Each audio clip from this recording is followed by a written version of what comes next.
They're obviously made for very short speeches.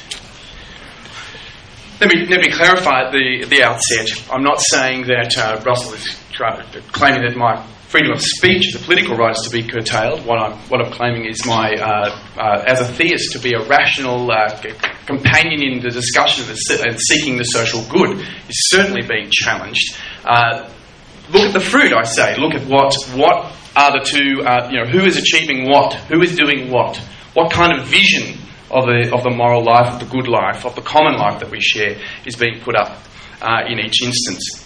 Now, Russell's come out and he's like a good evangelist. He's kind of addressed a target audience in the audience here, and he's invited you to consider that there are no rational arguments that are open-minded, rational persons, should they exist. A person who's not had any parents, not a person who's had very little education, but is very clever, can kind of accept. And there's the problem in a nutshell, in that there is no kind of neutral standing point here. There is kind of no ground from which we might speak to this mythical person. In one sense, Russell's scepticism needs to be levelled at the presence of such a being.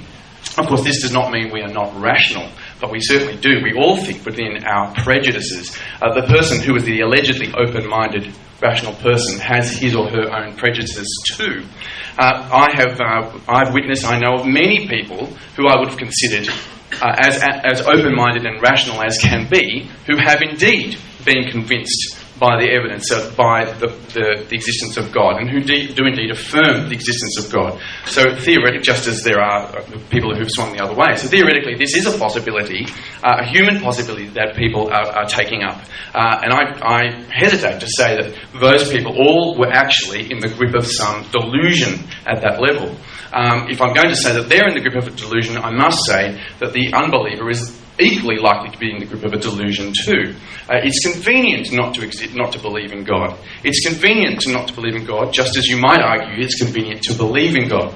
To live without being subject to any other moral arbiter, for instance, to be able to determine what is right in your own eyes, is convenient. Is actually soothing to the human spirit in the late 20th century.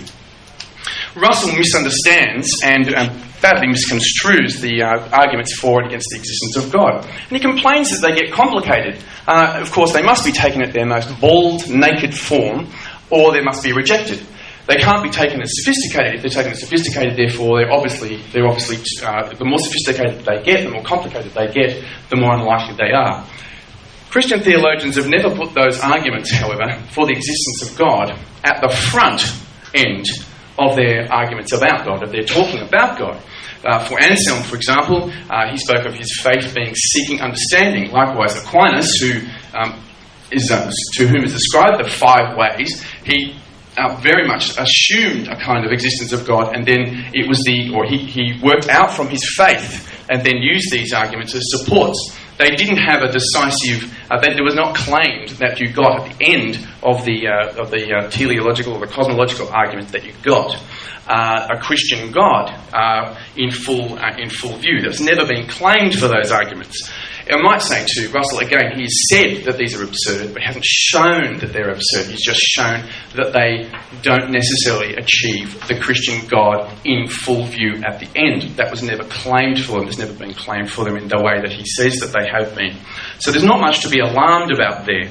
The other thing is he brings forward is, it's worth asking whether he has really escaped the need for the kind of spooky stuff that he doesn't like in Christian theism. Doesn't the tale he's telling depend on the faith in human ability, not only to determine the best way to live in the world, but to act on it? Doesn't he depend on a kind of progressive view that our sort of rationality can act in this sort of unhindered and kind of clear way? So isn't his faith in humanity rather short-sighted and even blind? It doesn't meet his own standard of evidence, given the way human beings have behaved in history, behaved to one another. The point is this: Russell is sceptical, but is he sceptical enough?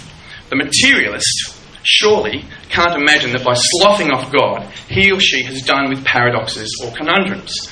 For example, the contemporary non-theistic evolutionary neuroscience dismisses religion by claiming that our brains are shaped not to tell us about reality, though they may indeed do this, but to give us an advantage in natural selection. In which case, we cannot be sure that what we think we know is true, even including our observations about evolution and the brain. Just so, Richard Dawkins' great meme theory, is it not also a meme? Does it escape the charge? Does it somehow come from some point outside the whole process he's describing?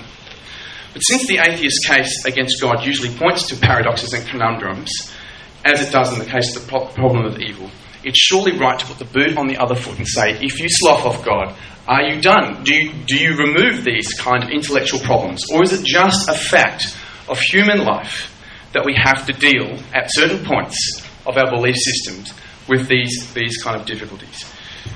He's telling a triumphal tale of a march of human progress and away from the kind of problem of evil that besets Christianity. The problem of evil was the problem he brought forward, and I would be the first to admit that the problem of evil, as it's classically understood, is a problem.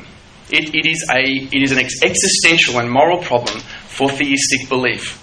But it's one that the Bible itself knows about. It's one that the Bible itself and Christian faith is not naive about. It's one that is not logically insoluble, as Russell himself will admit, but it has a kind of moral difficulty in it, doesn't it? However, Russell usually will disallow Christians to say what they think God might actually be doing. When we hear about the problem of evil, when we say that we tell the Christian story at that point, when we point to the way in which God acts against evil in the cross, when we talk about that, just merely talking to theological disputes and saying that because there's interpretation of dispute, that therefore there's no truth in these matters, is really beside the point. It's a really facile comment. It really doesn't make much impact at all. So we have a story. We have competing stories, I'd venture to say. We've got a story which says slough off God. It's time to slough off God and be done with. And the claim that you can sort of be without the kind of paradoxes and tensions that might beset theistic belief. I would venture to say that you cannot live like that. In fact, that you depend, as you slough off from God, on just such paradoxes and conundrum. They don't disappear. They're still there in the atheistic view of the world.